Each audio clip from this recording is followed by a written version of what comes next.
Knox's, the Guild, the Drunk, and the Catastrophe.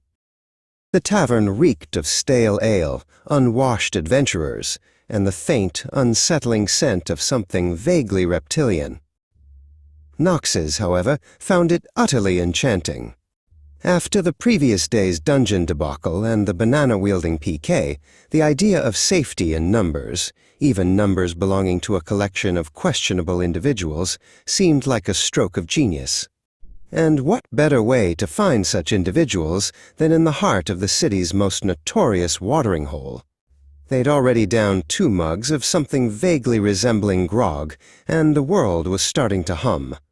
A grizzled warrior with a chipped axe and a perpetually squinting eye had just finished a boisterous tale about disemboweling an ogre lord with a rusty butter knife. Knox's, feeling emboldened, slammed their tankard down.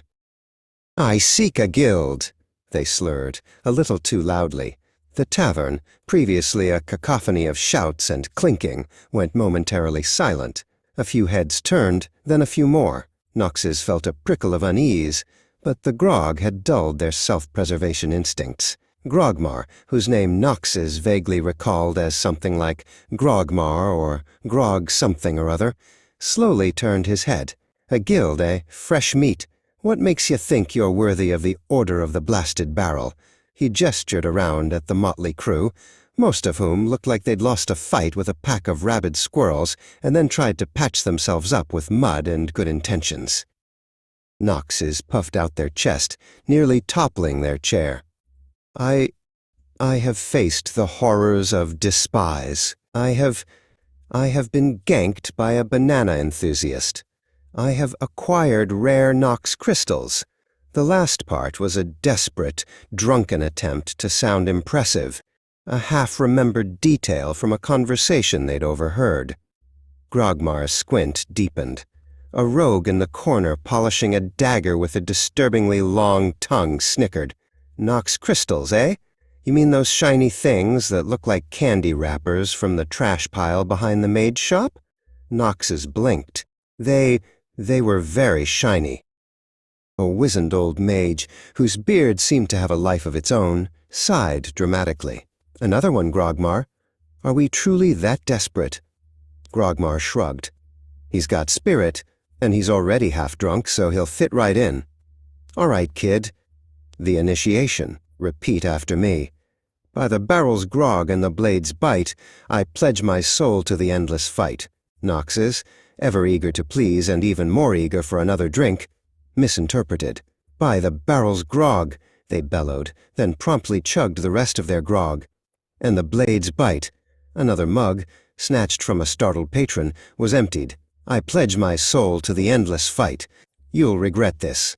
They slammed the empty tankard down, a triumphant, if slightly wobbly, grin on their face. The guild members exchanged weary glances. The rogue just shook his head. "Guild adjutant, then?" Grogmar grunted. "Your first task. Adjutant. Our mage here, old Alara, needs Knox crystals for her experiments. Go to the crystal caves. Bring back a dozen. And try not to die." Again, Knox's saluted, nearly falling over. "Consider it done, Grogmar, sir." The next morning, the grog-induced haze had lifted, replaced by a throbbing headache and a vague sense of dread. Knox's remembered the Knox crystals and the crystal caves. They also remembered the rogue's snarky comment about candy wrappers. A quick search of their backpack revealed a handful of crumpled, glittery foil. "Oh shit," Knox's muttered, a cold dread seeping in. They had indeed looted those from a vendor's trash pile, mistaking them for valuable reagents. Determined to rectify their mistake, and too proud to admit their blunder, Knox's set off for the crystal caves. The journey was, predictably, a series of minor catastrophes. They rubber-banded into a particularly sturdy oak tree, spent 5 minutes trying to remember how to target a stray rabbit with a spell, only to realize they'd forgotten, last target mid-cast, their mind a chaotic mess of hotkeys and half-remembered incantations. Then, while fumbling for their map, they accidentally dropped their only healing potion, watching it clatter uselessly into a puddle. The shame was almost as potent as the grog had been. It was a long, mostly uneventful walk otherwise, which, in Britannia, was a miracle in itself. They finally arrived, cautiously peered inside the cave entrance, and saw nothing but damp, cold rocks, and a few very angry-looking spiders. After a tense, awkward battle where Noxes mostly flailed their rusty dagger and screamed, they managed to dispatch a few arachnids. No crystals, just more spider silk, and a vague feeling of disappointment. Dejected, Noxes returned to the tavern, the crumpled candy wrappers still clutched in their hand. Ilara, the mage, was waiting, tapping a foot impatiently. "The Nox crystals, adjutant?"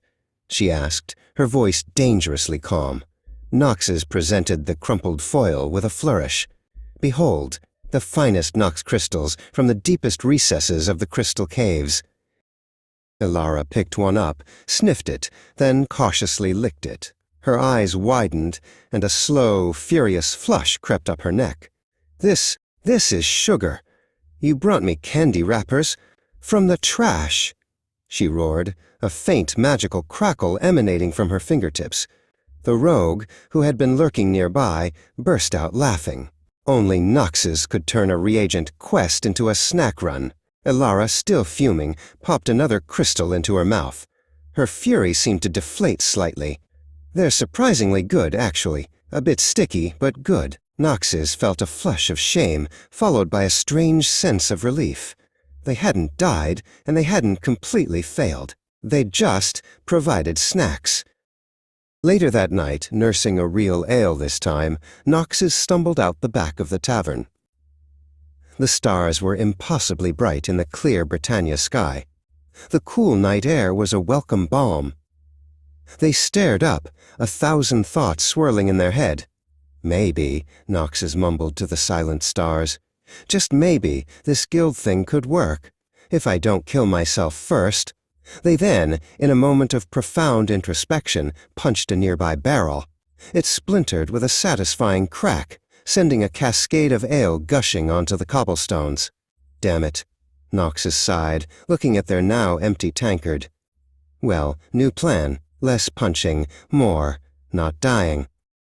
They turned to head back to the inn, a newfound, if slightly misguided, resolve hardening their gaze.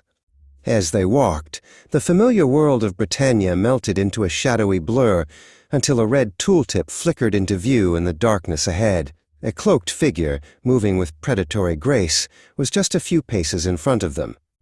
A notorious PK, the one who'd left the banana. Noxes froze. Their heart hammered against their ribs, a frantic drumbeat of pure terror. They fumbled for their hotkeys, instinctively trying to tap Add Remove Friend in a panic, but their fingers just mashed uselessly on empty air, their muscle memory failing them spectacularly. This time there was no grog to dull the fear, no guildmates to hide behind, no convenient banana to distract them. Just them, the oppressive darkness, and a very, very red name. They whispered to themselves, a mix of terror and a strange, nascent defiance, the words barely audible over their pounding heart. This time, maybe I'm ready, or definitely not. The PK stopped, seemingly sensing Nox's presence. Slowly they turned, a glint of something cold and sharp catching the moonlight. To be continued,